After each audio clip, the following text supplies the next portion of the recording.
Habarigani,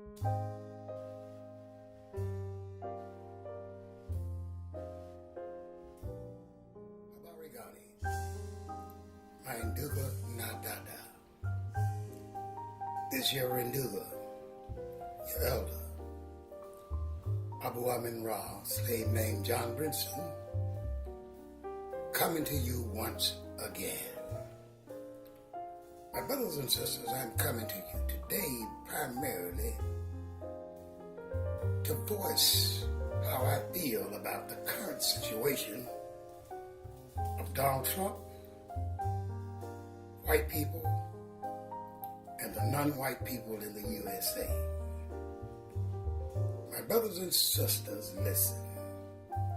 We know Donald Trump is guilty of everything they've said he's guilty of, and even guilty of more. Most of it hidden from plain sight. But my brothers and sisters, here's the problem I'm having. I'm trying to figure out how, not all white people now, but most white people have indicated in the USA concerning Trump and his impeachment. They claim they need to have more evidence. They need to see everything. They need to let it come to full fruition before they can make a decision and impeach this man. My brothers and sisters, they seem to forget that just because they think and they're controlling the narrative right now, that we can wait around until the 2020 election and get rid of Trump by unseating him through the voting process. But there are several stumbling blocks to someone defeating Trump. Trump has about a 41 or 2% base. Now, they don't factor into what they're saying the fact that Donald Trump might not lose in the 2020 election because the demographics in the USA has changed. It is stated that any Democrat who wins needs the black vote to help them win, that they cannot win without the black vote. Now here's one black vote they are not getting. There are a couple of candidates I might consider voting for some of the issues that I deem important.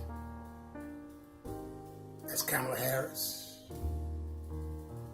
the brother named Lopez, and O'Rourke.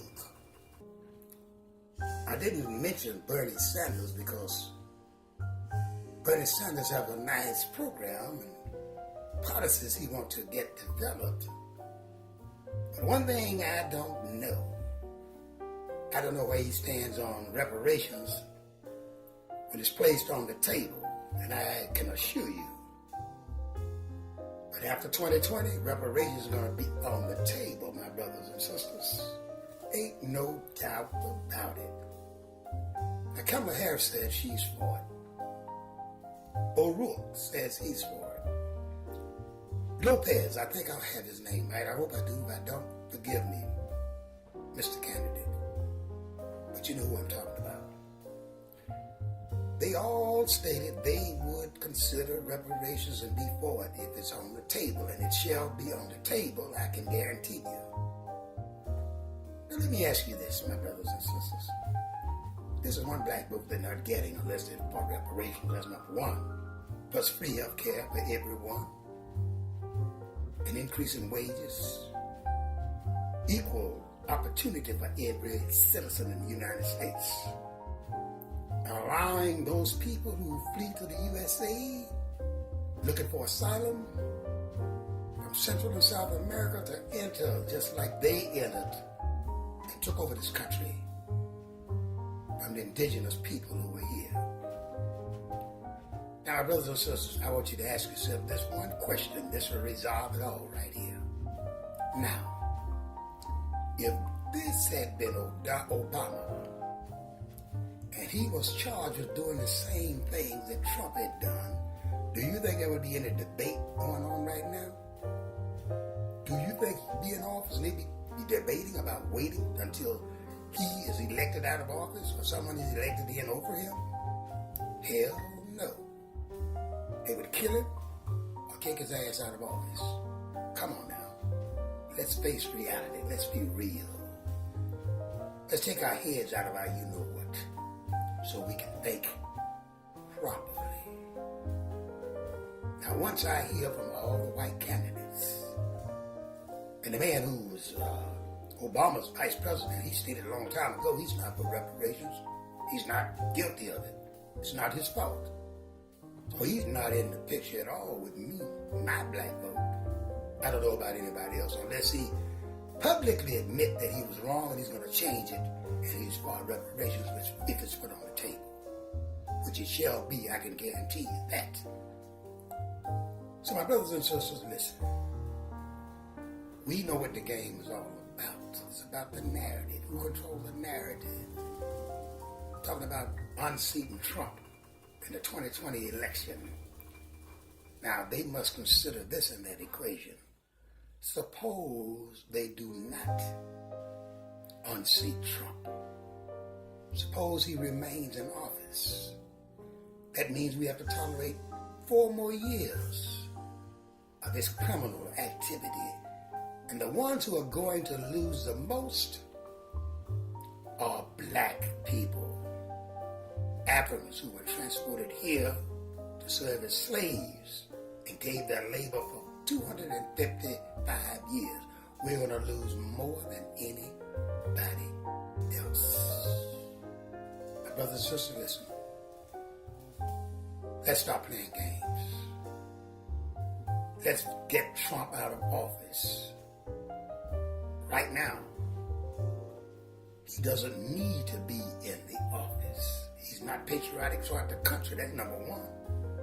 His patriotism lies with Russia and other countries. And we know he's not for us because he called where we come from, Caribbean islands, and South America, and Africa, all as S-hole countries. So we know what he thinks about us. So my brothers and sisters, listen to me. We must take charge of the narrative. Trump must be kicked out of office one way or the other immediately. We cannot afford to sit around and wait for them to decide what to do and play games with themselves and with us. Do you remember chattel slavery? They knew that was immoral, but they played that game until the Confederacy lost the Civil War with the northern section of the country, the Union as they call it. It had nothing to do with slavery. It had to do with how the country was going to progress economically in the future. The North wanted it to be industrialized. The South wanted to continue with slavery, which gave them an advantage over the North, or the Union as we call it. So let's not be deluded. Let's not be faked out. Let's not be made chumps again. Let's stand up with what's morally right. Black people, we have a moral grounding in this country. So do most other people. And all white people are not immoral, but too many of them are. So my brothers and sisters, think about it, think seriously about it, and then act on what your mind logically concludes. After you really analyze it and scream it through your activities, your history in this land called the United States of America. Peace and hope, Temple. Once again, by losing